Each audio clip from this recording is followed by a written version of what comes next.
Hi నమస్తే అండి, welcome to our channel. నేను మీ రాధికా రమేష్ వ్లాగ్స్కి మామిడికాయ పులిహోరకి అయితే పోపు చేస్తున్నా అండి. 4 స్పూన్స్ అయితే పోసిన.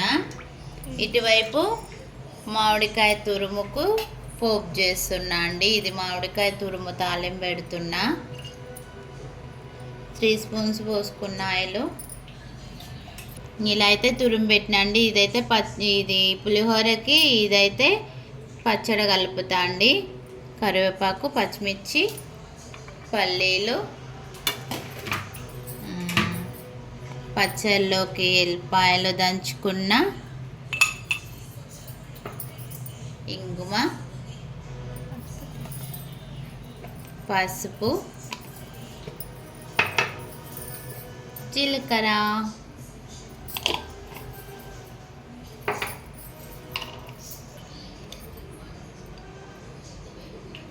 జీలకర్ర అండి స్పూను,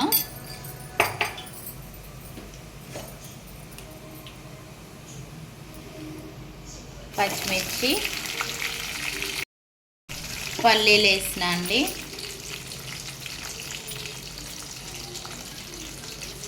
ఇందులోనే కరివేపాకు,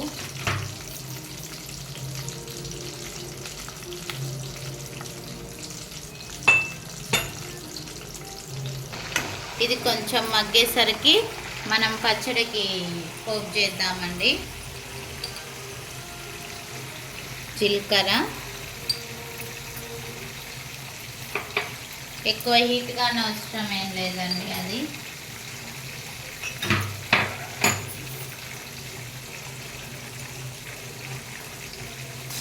ఎల్లిపాయ ముద్ద వేసిన అండి. కొంచెం కచ్చా పచ్చాగా దంచిన.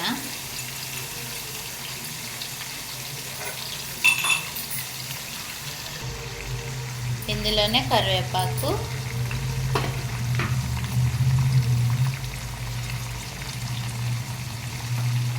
కొంచెం పసుపు, చిటికెడ, ఎక్కువ వేయొద్దండి.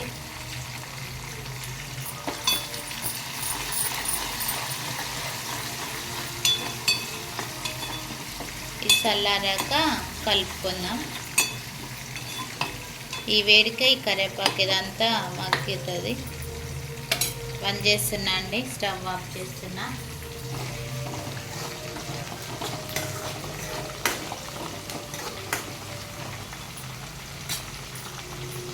ఎండుమిర్చి 4 తీసుకున్నా అండి. కొంచెం పసుపు వేస్తున్నా.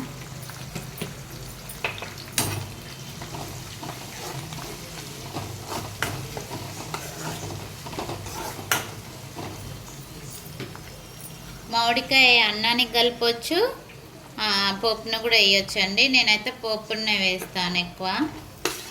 పచ్చివాసన పోతే టేస్ట్ బాగుంటుంది, కొంచెం గ్యాస్ కూడా పట్టదు,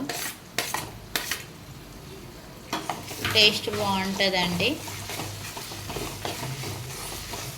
మీరు కూడా ట్రై చేసి నాకు కామెంట్ బాక్స్లో అయితే కామెంట్ చేయండి. మామిడికాయ తురుము పచ్చడి, మామిడికాయ పులిహోర అందరు చేసే ఉంటారు, ఒక్కొక్కరు ఒక్కొక్క స్టైల్లో చేస్తారు.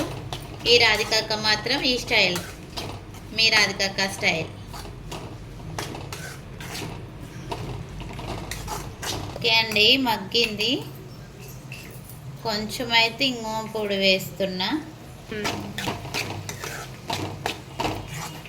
అక్కడికి పోయి అన్నం కలుపుకొని అట్లనే మామిడికాయ కారం కూడా కలుపుకుందాం. వెళ్దాం పదండి. చూడండి, కారం అయితే వేస్తున్నారు. 1, 2, 3, 4, 5, 6 స్పూన్లు వేసిన అండి. ఎందుకంటే పులుపు బాగున్నది కాదు మామిడికాయ, అది ఉప్పు కలిపింది. ఇంకా కొంచెం వేస్తున్నా, పడుతుంది. యావపిండి వేయనండి, ఇదే వేడి, మళ్ళీ ఇంకెందుకు అని మామూలుగా మెంతిపిండి ఉంది, మెంతిపిండి అయితే వేస్తున్నా.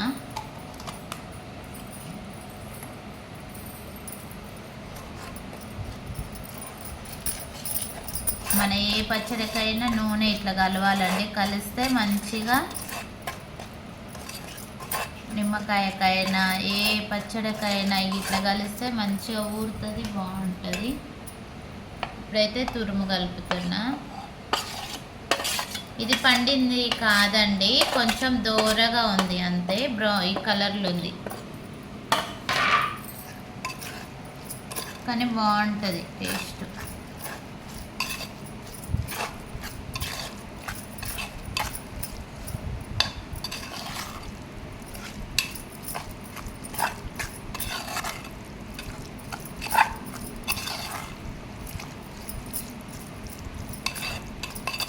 ఇలా అయితే కలపాలండి. ఓకే అండి, చూడండి టేస్ట్ అయితే సూపర్ ఉంటుంది. మన మామిడికాయ పులిహోర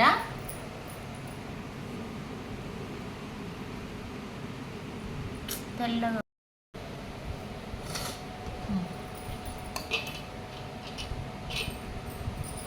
ఓకే అండి, మన మామిడికాయ తురుము పచ్చడి, మన మామిడికాయ పులిహోర రెడీ అయిపోయింది. మీకు నచ్చితే మీరు కూడా తయారు చేసుకోండి. ఎలా ఉందో కామెంట్ బాక్స్లో కామెంట్ చేయండి. లైక్ చేయండి, షేర్ చేయండి, సబ్స్క్రైబ్ చేసుకోండి. వీడియో మొత్తం చూసినందుకు ధన్యవాదాలు. Thank you.